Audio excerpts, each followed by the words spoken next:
General Bajwa ने कहा कि पाकिस्तान की फौज लड़ने के काबिल नहीं है, पाकिस्तान की फौज के टैंक नहीं चलते, पाकिस्तान की फौज के पास टैंकों में डालने के लिए तेल नहीं है। खुदा का खौफ करें आप, हमारा सरहद पे खड़ा जवान जो जाने दे रहा है जो अपनी जान देने से पहले एक लम्हे के लिए भी नहीं सोचता, पूरी कौम उसकी मकरूज है। ये कोई बाजवा माजवा आके उसके हमारे सरहद पे खड़े जवान की कुर्बानी को भी या फिर उसकी दिलेरी के ऊपर हर्फ नहीं ला सकता। ये पूरी कौम अपनी फौज के साथ खड़ी होती है। मैं बार बार ये बात करता हूं कि आप अंदाजा करें कि एक इकलौता बच्चा हो, 5 बहनों का एक इकलौता भाई हो, जवान, शादी हुई हो अभी उसकी, एक बच्चा हो, और जब उसकी लाश, वो शहीद हो आपके और मेरे खातिर, और उसकी लाश आए घर में और उसका बूढ़ा वालिद उसकी लाश को देख के अल्हम्दुलिल्लाह कहे, अल्लाह का शुक्र अदा करे। ये वो दिलेर लोग हैं। उनके अपने टीवी चैनल्स पर बैठ के बातें होती थी, उनके अपने टीवी चैनल्स के ऊपर भारत में कहा जाता था कि उन्हें आईना दिखाया जाता था कि तुम्हारे फौजी किसी और चीज के लिए लड़ते होंगे, इनके फौजी भाई जुनूनी हैं, वो मौत को, शहादत को वो कुछ भी नहीं समझते, वो तो इसे अपने लिए अचीवमेंट समझते हैं, वो तो अल्हम्दुलिल्लाह कहते हैं, उनकी फैमिलीज अल्हम्दुलिल्लाह कहती हैं। भारत के अंदर फौजी कोई मर जाए वो एहतजाज करना शुरू हो जाती हैं उनकी फैमिलीज, और बाजवा साहब कहते हैं हमारे अंदर लड़ने की सलाहियत नहीं है। अच्छा, अब एक जानिब ये सब हो रहा है, वहीं दूसरी जानिब सवाल ये भी पैदा होता है कि हामिद मीर साहब ने ये सारे इंकशाफात उस वक्त क्यों नहीं किए। चलें ठीक है, उस वक्त नहीं किए, बाजवे का डर था, खौफ था, अब कर दिए, वेल एंड गुड। लेकिन इस सब के बावजूद, इन्हें ये सब पता था, उसके बावजूद हामिद मीर साहब 2021 के अंदर ट्वीट्स करते रहे कि जी ये जो सीज फायर हुआ है ये इमरान खान ने कश्मीर का सौदा कर दिया है। इफ ही न्यू कि जनरल बाजवा भारत से लड़ने की सकत नहीं रखते, उनके अंदर वो नर्व्स ही नहीं है, उनके अंदर वो बातें ही नहीं है। याद सादिक ने जो कहा कि बाजवा जो है, आप देखें ना कि भारतीय मीडिया ने उसे कितना उठाया था। जो ऑपरेशन स्विफ्ट रिटॉर्ट हुआ बेहतरीन अंदाज में, पाकिस्तान अल्हम्दुलिल्लाह अल्लाह ताला के करम से उसमें सुरखरू हुआ।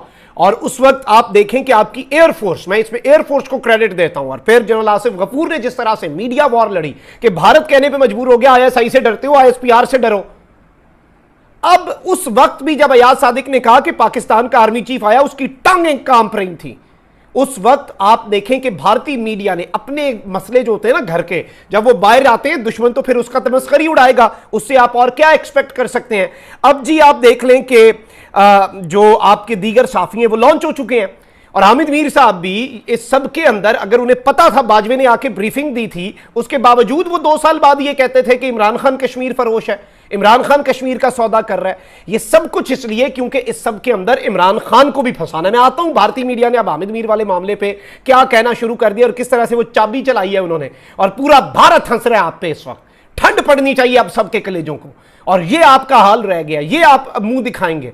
मैं बड़ी मरतबा भारतीय चैनल्स पे अर्नब गोस्वामी के शो में गया, मुझे सबने कहा वो बोलने नहीं देता, बोलती बंद करा देता, उसकी बोलती बंद कराई। आज किस मुंह से वहां पे हम जाए? आज भी राब्ता करते हैं, आज मेरा व्हाट्सएप खोलें, हर दूसरा इंडियन चैनल कहता है आओ ना डिफेंड करो। ये जो बाजवा वाली चीज है, इस पर मुझे ऑफर हुई कि हामिद मीर ने जो इंकशाफ किया, बाजवा कहता था तुम्हारे टैंक नहीं चलते। भाई मेरी फौज का सिपा सलार था वो, मैं क्या डिफेंड करूं वहां पे? मैं किस मुंह से डिफेंड करूं? मैं वहां पे पंचिंग बैग बन के बैठ जाऊं कि उनकी बातें सुनूं? नहीं है हिम्मत भाई। अब किस चीज को कोई डिफेंड करने वाली कोई चीज भी तो हो ना। अब जी आप ये देखें कि जी ये इनके काफी सारे लॉन्च हो चुके हैं और कह रहे हैं कि जी बाजवा का कोर्ट मार्शल करें और ट्रीजन चार्जेस जो हैं वो इमरान खान के ऊपर लगाएं, इमरान खान के ऊपर गद्दारी लगाएं, क्योंकि इन्होंने इस सब के अंदर इमरान खान और बाजवा ने मिलकर कश्मीर का सौदा कर दिया। भाई इमरान खान तो उसके राह में रुकावट था, हामिद मीर ने कह नहीं दिया मोदी का दौरा जो है इमरान खान ने रोका, क्योंकि पॉलिटिकल लोग हैं, पॉलिटिक्स को समझते हैं और हर चीज को समझते हैं, अवाम के जज्बात को समझते हैं। यही फर्क होता है अवाम के नुमाइंदों के दरमियान और आम लोगों के दरमियान। अब यहां पर जो वारदात हुई है पाकिस्तान के साथ, हम सबके साथ ये वारदात हुई है, ये मेरा दिल दुखा हुआ है इसमें। मैं ये कोई फखर से नहीं, मैं अपना सर जो है वो शर्म से झुकाकर, हमारे चैनल्स वो हैं जो भारत में बैन किए गए, आज हमें भी गद्दार बनाया जाता है ना। मुझे एफआईए का नोटिस आ गया कि आप जी मुल्क मुखालिफ एजेंडे पे हैं। ओ भाई हम वो लोग हैं जिनकी 30 से 40% भारत की व्यूअरशिप होती थी, भारत का सेक्रेटरी इंफॉर्मेशन आके बैठता है और कहता है रॉ ने हमें लिस्ट दी है कि इनके चैनल बंद करो, ये हमारे लिए खतरा है। ये कश्मीर पे बात करते हैं, ये मकबूजावादी पे बात करते हैं, ये ह्यूमन राइट्स की बात करते हैं, ये इंटरनेशनल ह्यूमन राइट्स स्टैंडर्ड्स की बात करते हैं, वायलेशंस जहां पे होती हैं उनकी बात करते हैं तो के साथ। लेकिन वो आ रहा है ये मुझे नहीं पता। तो उसके बाद इमरान खान ने फैज साहब को कहा कि भाई आप फॉरेन ऑफिस को तो ऑन बोर्ड लें। तो उसके बाद फॉरेन ऑफिस जो है उसमें बाजवा साहब आ गए अपना पूरा लॉ लश्कर लेके उनको लेक्चर दिया कि ये वही लेक्चर था जो उन्होंने एक दफ़ा आपके और मेरे सामने भी दिया था। याद है ना क्या लेक्चर था? टैंक चलने के काबिल नहीं है, तो आप कह रहे हैं की मूवमेंट के लिए मेरे पास डीजल नहीं है। बेशक, ठीक है जी, इस तरह की बातें की थी ना। नॉर्मली ऐसा आर्मी चीफ के कोर्ट मार्शल होना चाहिए। और मुझे अब कहना पड़ेगा, मैं अंदर कमरे में कहती रही हूँ, बट मुझे कहना पड़ेगा कि इस तरह नहीं होता। 20-25 सहाफियों को सामने बिठा के आप उनको कह रहे हैं कि पाकिस्तान आर्मी लड़ने के काबिल। इसका मतलब आप दुनिया को बता रहे हैं 25 सहाफी, फिर 25 सहाफियों के पास तो बात नहीं रहती इन द वर्ल्ड। जबकि उस वक्त भी हमें यकीन था, जब वो ये कह रहे थे तो मुझे उस वक्त भी यकीन था ये गलत कह रहा है, और आपने उसको कन्फ्रंट भी किया था, बल्कि आपका तो मुंह लाल हो गया था, इतने गुस्से में आ गई थी आप।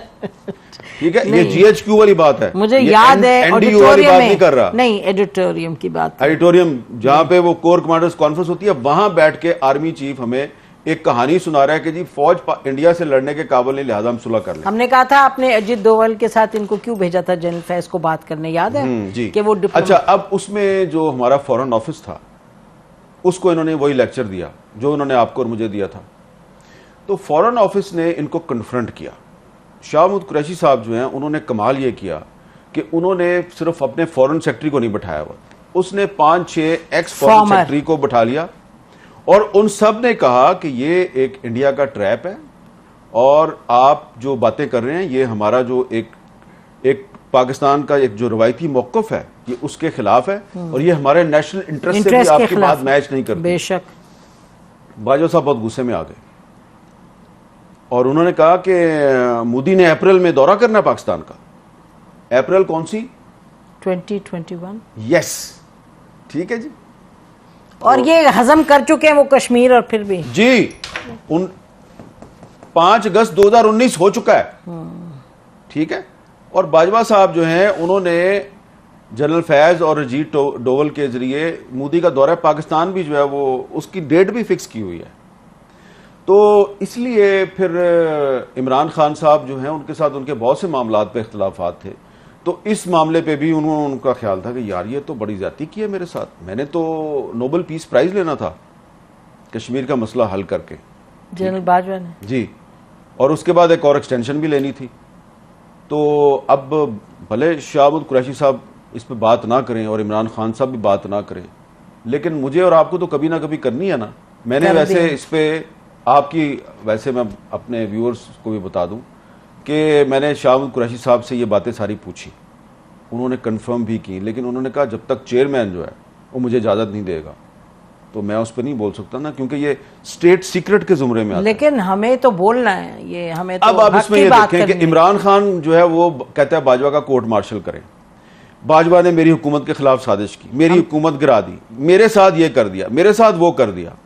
भाई जो उसने कश्मीर के साथ किया उस पर आप क्यों नहीं बोलते? नहीं, मैं आपको बताऊं, हमें जो पब्लिक स्टेटमेंट कोई आर्मी चीफ ऐसी दे, it is a public statement कि मैं हमारे जहाज नहीं चलते और टैंक नहीं चलते, ये तो बिल्कुल कहीं भी एक्सेप्टेबल नहीं हो सकता। और ये देखे, ये बात कर रहा था वो जब फरवरी 2019 में पाकिस्तान एयरफोर्स ने इंडियन एयरफोर्स के अटैक को नाकाम बनाया। बेशक, ठीक है, बेशक, ठीक है। और किस तरह जो है वो उनका वो पायलट भी पकड़ लिया, और रोजाना हमारी फौज के जवान जो हैं वो बॉर्डर पे और टेररिस्टों के खिलाफ लड़ते हुए अपनी बिल्कुल शहादत भी दे रहे हैं, कुर्बानियां दे रहे हैं। और आर्मी चीफ कह रहा है मेरे टैंक नहीं चलते, तो आपकी कॉम्पिटेंस भी आपकी तो भाई अगर आप दिन रात, अगर आप सारा दिन